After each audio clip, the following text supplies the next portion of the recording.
Ever wondered what the very first whiskey distillery in Israel's history is like? That's something we're going to discuss on this episode of The Jewish Drinking Show, bringing l'chaim to life. Welcome everybody to another episode of The Jewish Drinking Show. I'm your host, Drew Kaplan, and I'm joined by two rhyming names. We got Tal and Gal. And so for those less familiar with each of you, let's start with you, Gal. What can you share with us about yourself? And also your role at Milk Honey. So my role is the CEO and the founder of Milk Honey. And I'm coming from the high-tech industry. I used to work in high-tech, but now I'm making whiskey, so it's great. Wonderful. And Tal? Tal. So I'm the oldest guy at the distillery, and my role is doing everything that he doesn't do, or the Tomer, the distiller, doesn't do. So basically, I am the VP of sales, international sales, but also involved in a lot of other stuff like all the crazy casks and stupid ideas. Wonderful. So speaking about all the crazy casks, and we're outside. We've got a bunch of varieties: sherry, cognac, other casks. It's one thing to have bourbon casks, rye casks, tequila casks, but to have cognac, sherry, other wine-based products, that requires something special, right? So how did you source these? What's the process involved with those? So when we started, of course, the bourbon casks are, I think that the majority here. Anyway, because this is kind of like a white canvas to play with. But then also we have STR cask, which is old red wine cask that was shaved, toasted, and recharred, actually designed for climate like ours here. But and of course, when we use wine-based products, it's not a problem. We have 350 wineries in Israel. Most of them are kosher. We can source any cask from each one of them. And of course, cognac. There's some cognac houses that make their own kosher line, so it's not a problem. The only problem was sourcing kosher sherry casks. Yeah. You want to tell about this project? So what we did, you want me to hold it? Yeah. So what we did is to go to Spain, to Jerez, and we asked the rabbi of Barcelona, Lionel Messi. We asked him to come to the south and make the wine for us. Wow. And then we are taking the cask that he made and use them. We are throwing most of the sherry away because nobody's drinking sherry anymore. And this is how we made the first and only kosher sherry whiskey. The first, really? No one else is doing it? Yeah. Wow. No one else is doing it. Wow. I know that some Scottish distilleries are using sherry cask, but it's not really sherry, or some of them they're taking what you call like a sherry from America or sherry from Australia, and not from the real Spain, the southern Spain. So we until now we made two types of sherry: PX, Pedro Jimenez, which is the heavy, fruity one, and Oloroso, which is a creamier and little sour ones. And we aged the wines there for 1 year, 1.5 years, and bring the cask empty to Tel Aviv to start aging our spirit in that. Wow. And you also do cognac casks as well? Yeah, we also have. And so that's because both of these are geographically limited, Yeah. and there are certain standards they have to follow. So was that also similar to those restrictions, or sherry was really something you were initiating? You were a pioneer. I think, well, not a lot of distilleries use cognac cask. Whiskey distilleries use cognac cask. And when we started to think about that, we have a friend that his grandfather, it's a family-owned business. His grandfather had a lot of Jewish friends in New York, so he started making kosher line of cognacs for them, I think 20, 30 years ago. Oh, wow. So we just taken their casks. And Nice. and it's great because we have a beautiful source, family-owned. We have a good connection with them. And again, probably the only one in the world that uses sherry cognacs, because there are not a lot of other distilleries that actually doing that.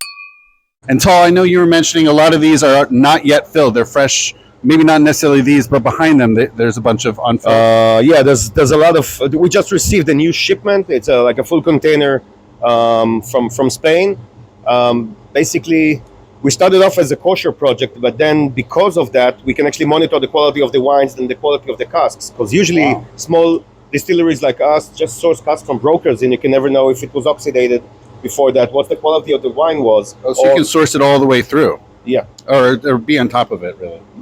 Being on top of it, and I think this is why we get beautiful casks, which ended up in winning the world best single malt at the World Whiskey Awards. So I have to mention, I've gotten so many emails, text messages, Facebook messages, people sending me information about the recent award you won. so many people are excited about it. I imagine you're exports, so that's probably driven a lot of inbound requests. So what's that story been like? That was the sherry cast, right? Yep. And so how much more attention inbound, communications have you received about that? Makes selling a lot easier, I would imagine. Right? The only problem that we won this prize 3 days before Passover. And we don't work on Passover, but all the rest of the world probably was sold out in like 3 days. Wow. We work with 40 countries around the world, basically sold out, and the demand was crazy. We thought we had enough stock. We had something like 70,000 bottles.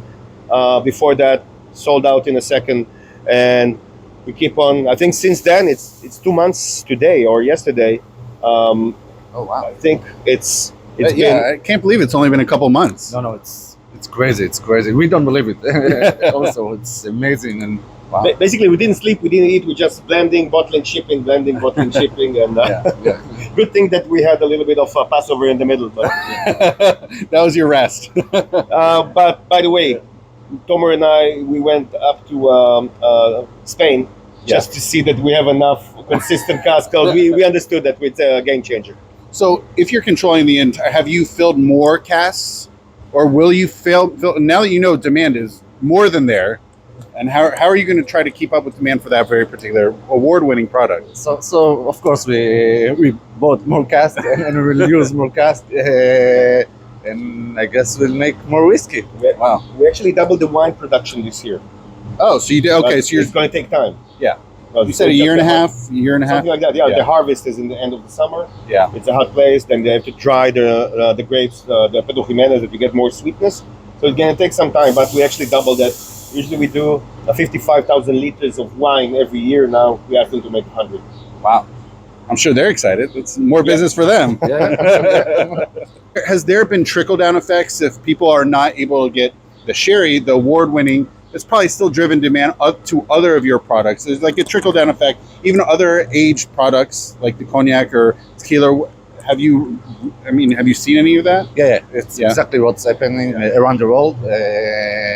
When people don't get the sherry, they're buying the classic or other elements, or our special Apexin, which is our higher series. So it's how it's world. I think it's kind of elevates the whole brand now. So of course they're looking for the sherry, buying the sherry. If you don't have the sherry, let's try the red wine element or the peated. So it's 3 different whiskeys in the same series, and of course the classic, which actually we love the classic. We always come back to this one. So here we see a little bit of the sample we have of our innovativeness. I think the combination between a very hot climate that accelerates the maturation, so we can, and the Israeli way of thinking without any patience, and of course we always think outside the box. So I think this is probably what our playground. We can play with a lot of different casks and see the outcome or the way that the cask is going in a very short time. So we talked about the cognac casks, the 400-liter Limousin casks.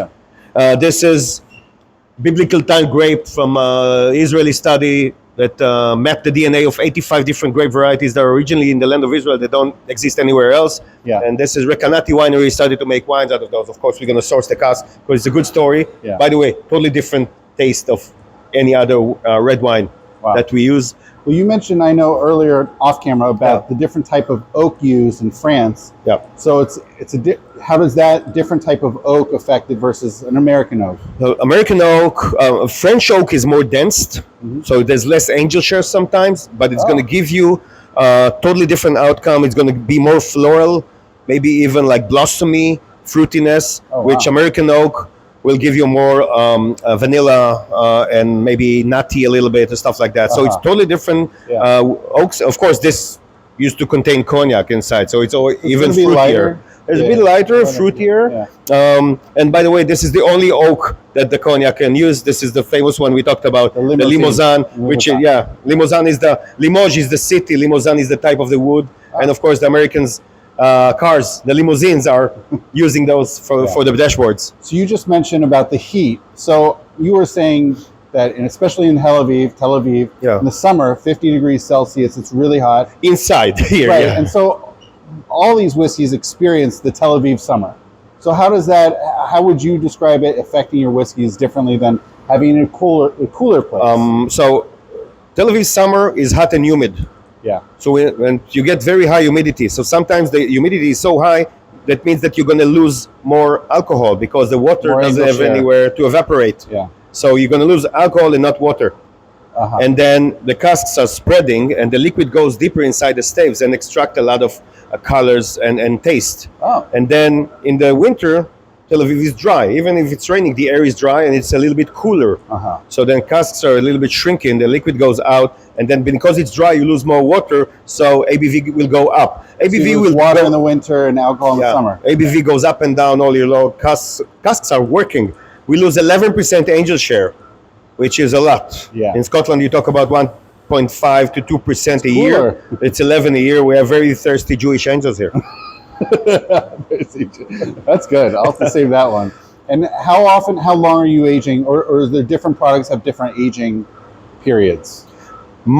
So we decided to follow the Scottish regulations. We don't age anything under 3 years and 1 day.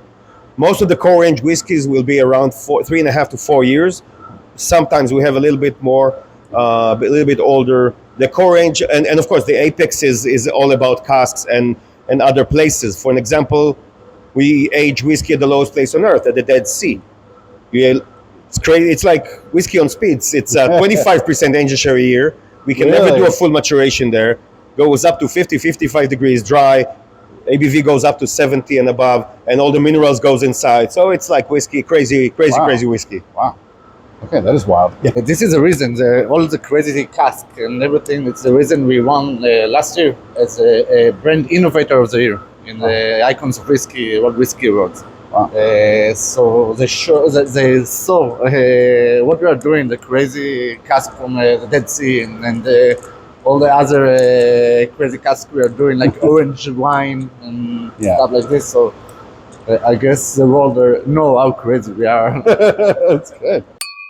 So Tal, what's the origin story behind Milk and Honey? When did you start it? How did you start it? You mentioned you were in high tech previously, so how did that start? So it's his fault, by the way. I imagine it was a conversation started over beer or whiskey, right? So what happens, I used to make beer, Tom, with one of my employees in the high tech industry. Oh, okay. And one day he told me, let's make whiskey. And I looked around, I saw that to buy a little pot still, it's not that expensive. So I said, okay, let's open a distillery. Wow.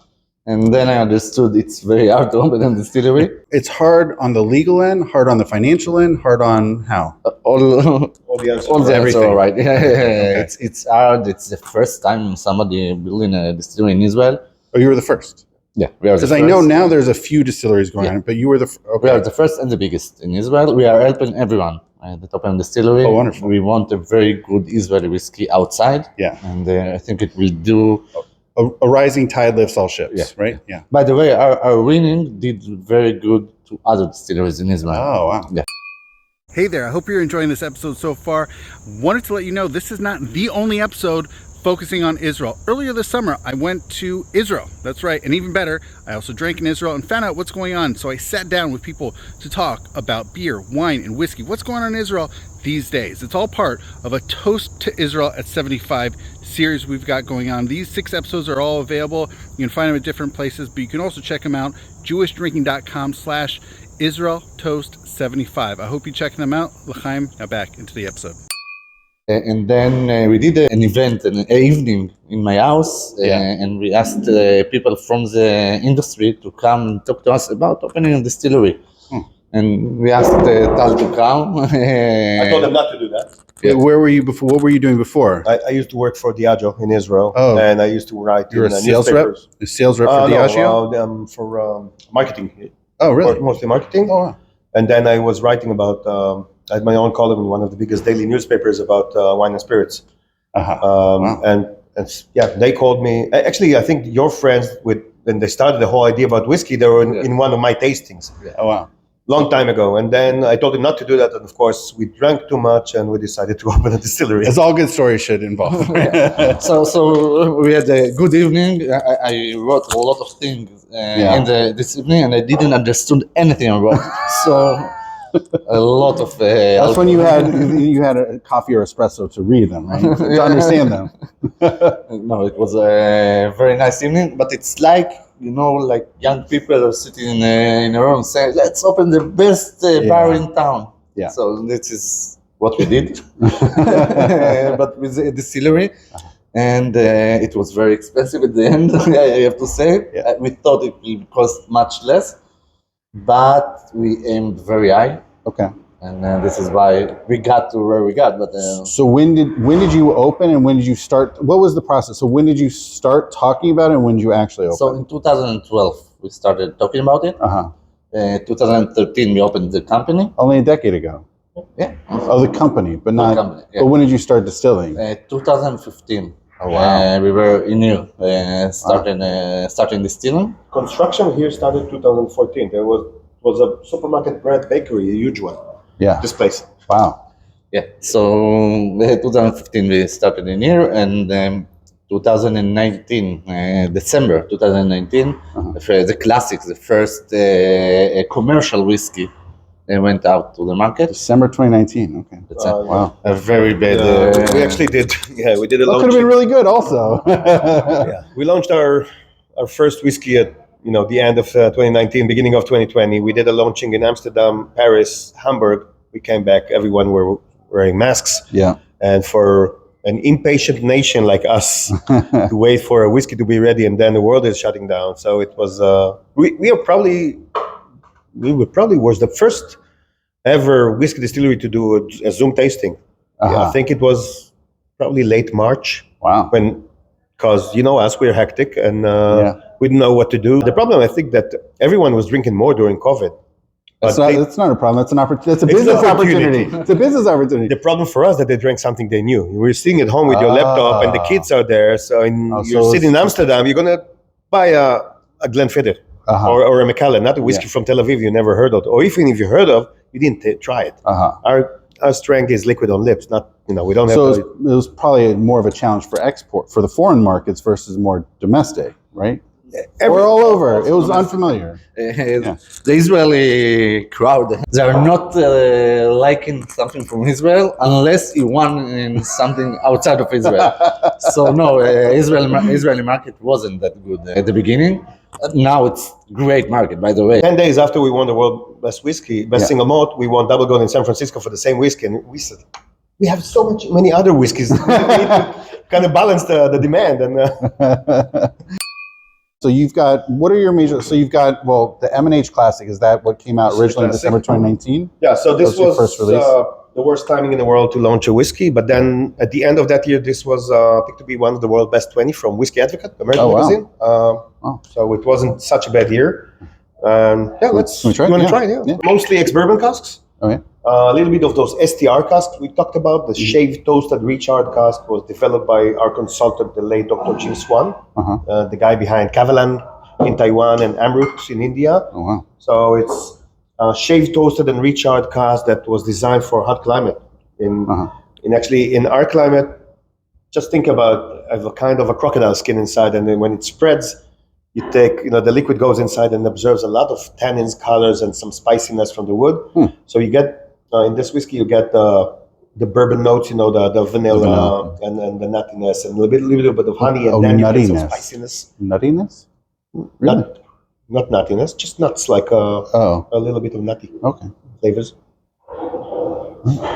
And then you get some spiciness from the STR and some fruitiness, and we use something like a few drops of virgin oak. In our climate, virgin oak can be over tannic. Wow. Almost looks like it's a black whiskey after 3 years. But then when you just use a little percentage, kind of connect the dots. L'chaim. Light spice on the back end. And the texture is nice. Yeah. We cut very high. We cut the spirit very high and very short, between 80 to 70% alcohol.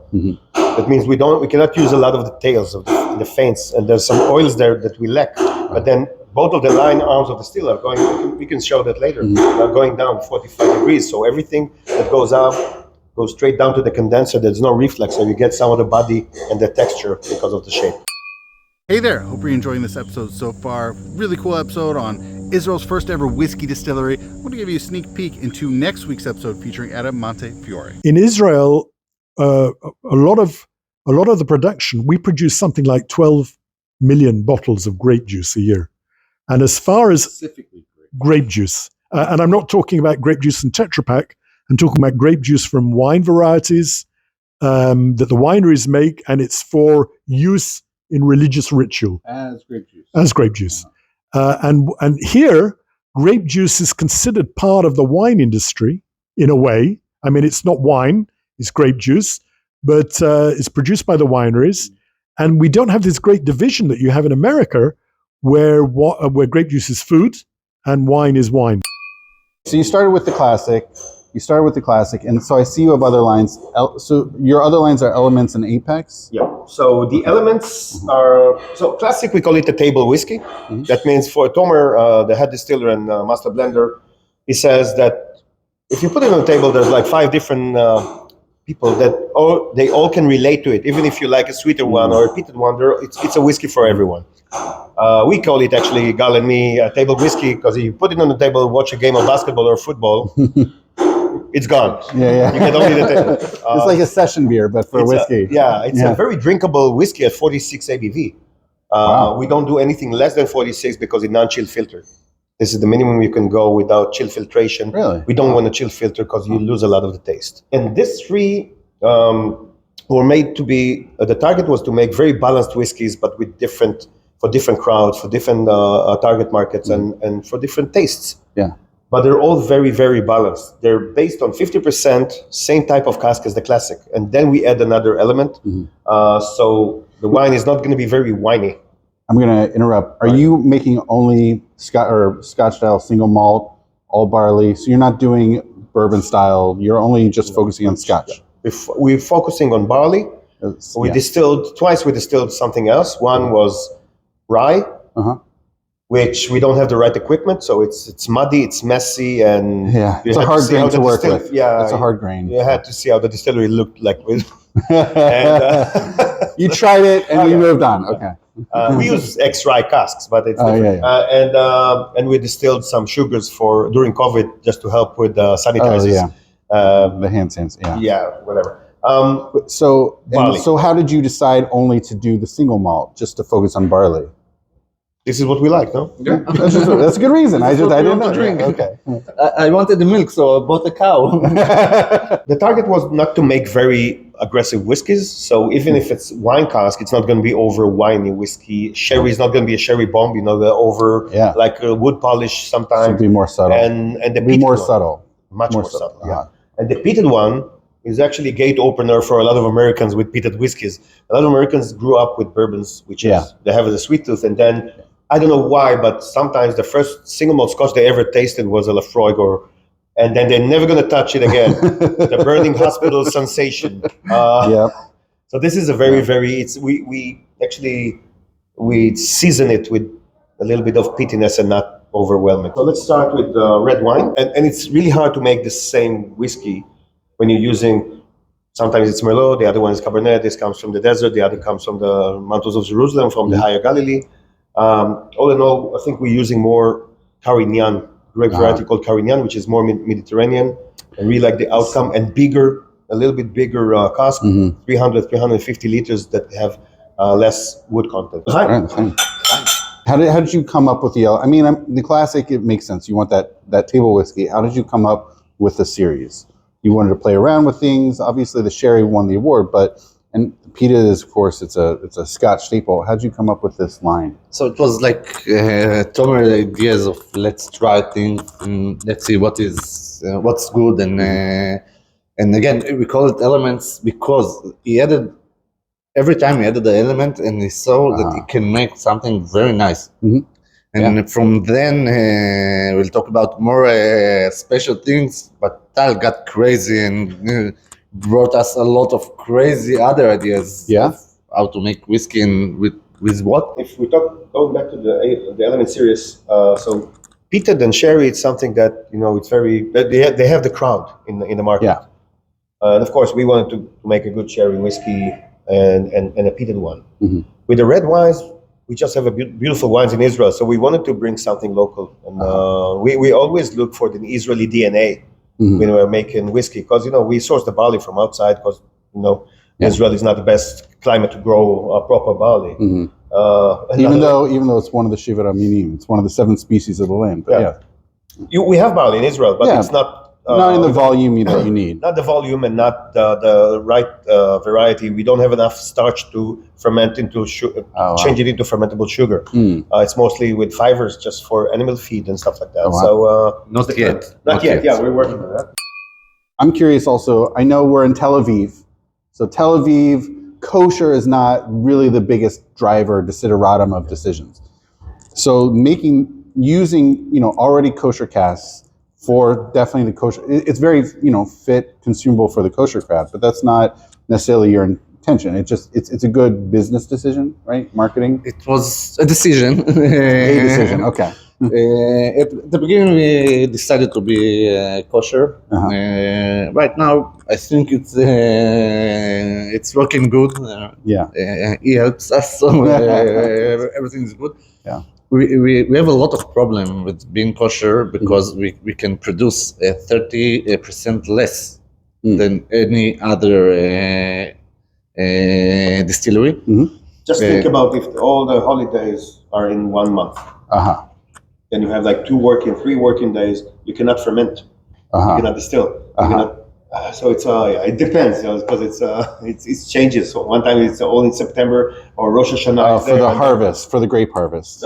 This is for the wines, but for us, if we start fermenting, we need to have, and then we cannot come here during Rosh Hashanah or Yom Kippur or Sukkot. Sometimes they're all in September, and then in Israel there's no working days. Yeah, and it's also grape harvest season too. Yeah. So this is for grape harvest. If it's you need to harvest it now and you can't, and then the bricks and the sugar is going up, and it's But for us, it's just we cannot work for a whole month. But the biggest problem is that I'm Jew. If I wasn't Jew, we could have worked on Saturdays. But if the owner is a Jewish man, so we cannot work on Saturdays and holidays. Let's go for the sherry. That's the core range whiskey. And the sherry is based 50% on the classic, like the rest of the elements, and then the rest of the 50 is split in the middle between PX, the heavy, sweeter ones, and then the Oloroso. We can show them how to do that. So whoops. Okay. That's definitely a first for the show. It's, again, not a sherry bomb. And I think in a blind tasting with 200 judges at the World Whiskies Awards, started off with 6,500 bottles, 1,500 different malts from all over the world. And I think in the blind tasting, probably the balance here and a little bit of dark chocolate and the dried fruit notes and some tobacco. It's a very comforting aroma. Just on the nose, it's very homey and warm, but not extreme. No. Yeah. No, it's not a sherry bomb. It's winning awards. And the only kosher sherry seasoned whiskey in the world. A nice subtle spiciness but like a slight spiciness. Just a little bit. Just a little bit. Wow. And I think, and the texture. Look at the texture is something to do. It's also the shape of the stills and the Oloroso. The Oloroso gets you kind of creaminess. How does the shape of the still affect how would you describe it as effect? If the Vipers goes up, they're gonna come back. Some of them are gonna come back, and then they kind of, it's kind of redistill, and they touch more copper. And our shape is 45 degrees down, so they go up and go down straight to the condenser. So they get more creaminess, more body, and nothing is redistilled. There's no reflux. Wow. Was that intentional from the start when you created the distillery? This is what Jim Swan, late Jim Swan, wanted to do. We had a lot of talks with Carl, with the company that making our stills, and they didn't want to do it. They wanted to do it Really? Yeah, but at the end, they agreed, and I think we have a. So they don't normally make stills with that direction, right? You can see some, but not usually. It's straight, or some of them in Scotland, you can see some go up a little bit. With our kind of climate, you need to distill different. Because of the short maturation, maybe we can do 5 years, but then again, you lose a lot and you get, massive wood effect. So if you can use a lot of the tails and get, the oils from the tails, some of that have off scents, and they're not going to get better in a shorter period of 4 or 5 years. They're going to get amazing in 10 to 12 years. We cannot do that. And of course, they help with the antioxidation during a longer time. Wow. So it's different. You need Wait, to. so how much of the tails do you use? So we don't. You don't? It's 80 to 70. For an example, Macallan cuts at 50. Uh-huh. So they can use that. We cut very, very short. This is why our spirit is very clean, very fruity. Wow. And then you get the oiliness back because of the shape. Hey there, I hope you're enjoying the episode so far. I know you might think that Jewish drinking only exists on podcasts, but guess what? It can be so much more. Have you ever wondered how to elevate an experience for your shul, JCC, other organizations, even businesses? I'm more than happy to chat to see how we can bring that to you. You can feel free to reach out to me at drew@jewishdrinking.com. We can see how I can help you bring l'chaims to life. Peated one. Yeah. Because I think this is again, for American taste, it might help them to discover the taste of peated whiskey. Peated whiskey doesn't have to be so very smoky. So here we use, again, 50% as the classic, and then we take some peated barley and age it in ex-bourbon, and unpeated barley, and we age it in ex-Isla casks, in ex-Lafroig, Ardbeg, whiskeys from the Isle of Isla. So this is the peated one. And because the way we make it, I think, for me, it's like a 3-step whiskey. You get nothing to do with smoke on the nose, very herbal, grassy, fresh. And then on your palate, it's a little briny. And then the finish, you don't feel any smoke. Wait for 2 seconds.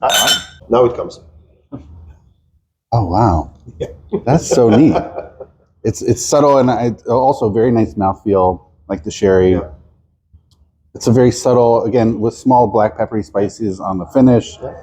It's complex whiskey, I think. It's you get the grassiness, you get some herbals, and then... Especially for people who want the smoke stays with you. It's not so much on the palate, but it's there to make you want to have that the next sip. It's not overpowering of a smoky finish that stays with you. It's that subtle smoke that just keeps you going. We didn't cover the steak with a smoke. We just seasoned it. Obviously, every distiller needs their core lineup. And you have your elements to play around with. So you also have these apexes. So how did you make the decision? I know you mentioned playing around, experimenting. So is that really what the apex comes out of? At the beginning, we talked about making whiskey in places in Israel, like the Dead Sea. So we talked about the idea, and we thought it will be a very good marketing idea. And then we did it, and we discovered it's very good whiskey.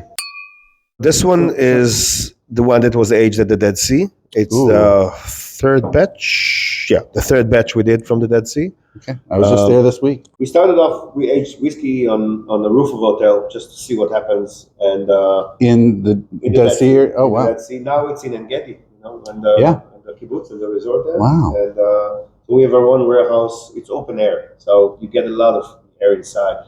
And because we lose 25% angel share, we get a lot of the loans of the cask, as we call that. Gets a lot of the minerals and whatever is there in the air. Probably not very salty, but the water is so heavy. Hopefully the audio is good. I guess these turn off after a time. These are still new to me. I just got these before the trip. I played with them at home. Like, do they work? I haven't played with them long. Maybe they shut off after 10, 15 minutes. I don't know. So there's 3 more here. Wonderful. All right, let's what we have here is Tequila. Let's try the X-Rye first. Before the tequila? Yeah, tequila is more full-bodied, I think. It's X-Rye, don't forget. Don't we want to do less body? So we'll go up. All right, let's start with the X-Rye. I think tequila is full-bodied more than this. Really? X-Rye is so it's a barley. It's a malt in an X-Rye. Sure, it's working? No. It's done. We'll just be loud. Or we can share this one. This one's So single malt, 100% barley, but in. I'm you're the boom guy. 100% barley, but in X-Rye cask, small casks, 120 liters to 56. We actually got them, I don't know, by chance. And this is, I don't remember, 58.7. We got up a little bit. high. That's great. High. Wow. It's so much smoother than the previous ones. This is also, I'm coming from America, so this is more homey. Now you get the spiciness comes like in the finish. It's more of an earthy spicy. Yeah, as opposed to the black pepper spicy is the other ones.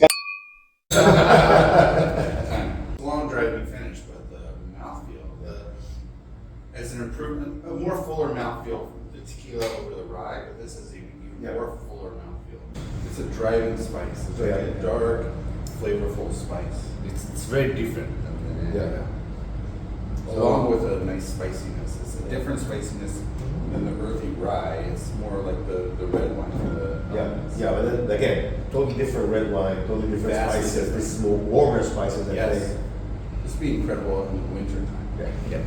So it's a real treat. I mean, that'd be incredible for December, January, and the cold months. In Israel, it's not that cold, but Okay, the rest of the world. Certainly in America. For Hanukkah. For Hanukkah. Really, I really was actually thinking as a Hanukkah gift. It would be incredible. Hanukkah is actually, no one talks about that. It's a nice drinking holiday because you have a family gathering every day. Yeah. Yeah. And there's no Isser Malacha. You don't want your family, so you need to drink. So And Or even if you like your families. and they're greasy enough with the latkes so you can actually drink with it. So there's one more thing I wanted you to taste, Gin. which is very Israeli. When we started, we wanted to make a gin. First of all, as a part of our DNA, and second thing was a little bit of cash flow until the whiskey is going to be ready. But if you do a gin for cash flow, you usually just buy cheaper spirit.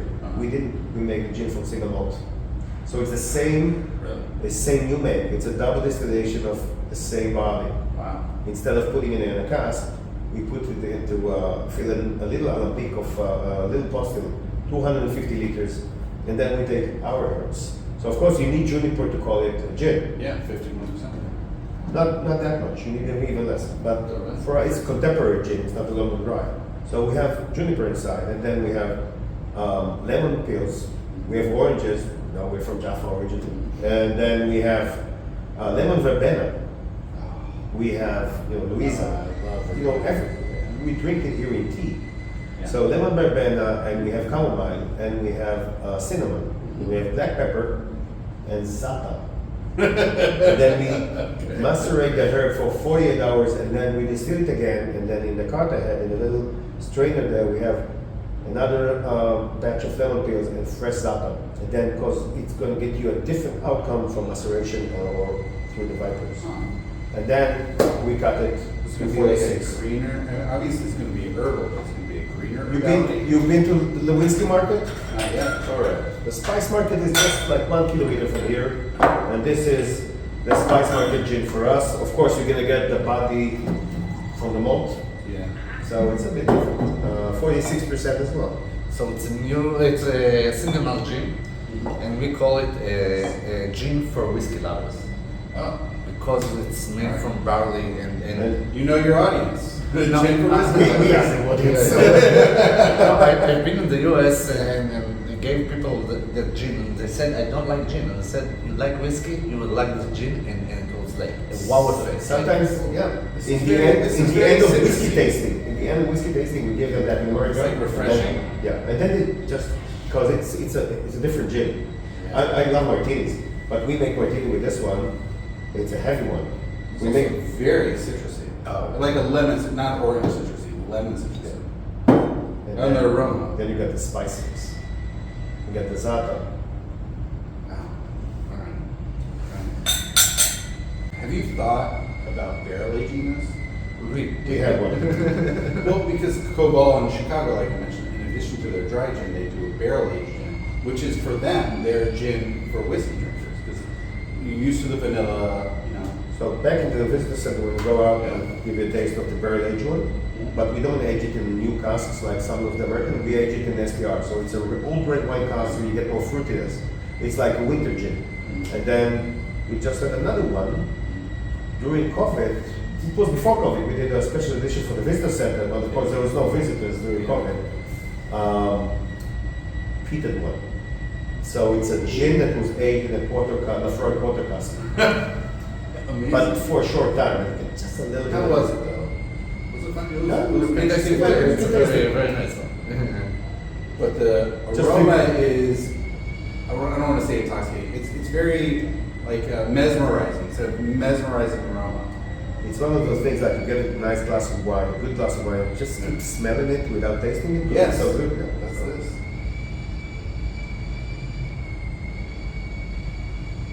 mean, as much as I like the body on the last few Apex the products we had, I mean, this is also really nice mouthfeel. Okay, whiskey drink. Not as good as the tequila or the special red, but Well, this is not a whiskey. It's different. So. for a gin, I'm not used to Oh, such yeah. mouthfeel on a gin. It's but it's a gin taste like that, you know. It's not, Yeah. not with tonic. Of course, it's great with tonic, but we make martinis instead of the vermouth. We're putting like Fino sherry or manzanilla sherry, Really? and then you got the whole Mediterranean thing. And sometimes we instead of the olive, we just put a drop of spicy Israeli olive oil to get the whole thing out. Wow. So before we go, there's been a lot. We've talked about lots of different products, but before we go, is there anything you would like to promote? Or just Israeli whiskey? I think that if you want an Israeli to do something, just tell him he can't. And this is why this guy, I told him he can't, and he said, That was he said, he gave a tour here at the visitor center. He's the CEO and the founder, Yeah. and he said, someone asked him, he said, I want to make the best single malt in the world. And 2 months ago, Here we are. All right. so just try our whiskeys, and I think we're happy with our products, and we're happy where we are now. And it's not only the sherry. You saw what happened in here. It's a wonderful variety of flavors, mouthfeels, experiences, and even with the Dead Sea, in addition to being the first Israeli distillery going with whiskeys, it's even the Dead Sea is really taking the concept of terroir to an extreme, saying this is the lowest point on earth, and look what you can do. It's amazing. Hopefully, at the end of this year, or beginning of next year, we're gonna release the Jerusalem Mountains whiskey. Even though, if we want to age something for a longer time, probably in the climate of the mountains of Jerusalem, we'll be successful with this one. But Sea of Galilee, you can see it's it's different. It's humid, minus 200 meters. We're playing with a lot of things. We also have some single casks that we are releasing. It's going to be in a black bottle. We'll show you later on. I think there's 1 or 2 in America at the moment, but it takes such a long time to get to America with a shipment, and in the meanwhile, as I said, it's been hectic here for the last 2 months. That's great. All right. Well, thank you so much, Tal and Gal. And Thank you, Drew. Bye.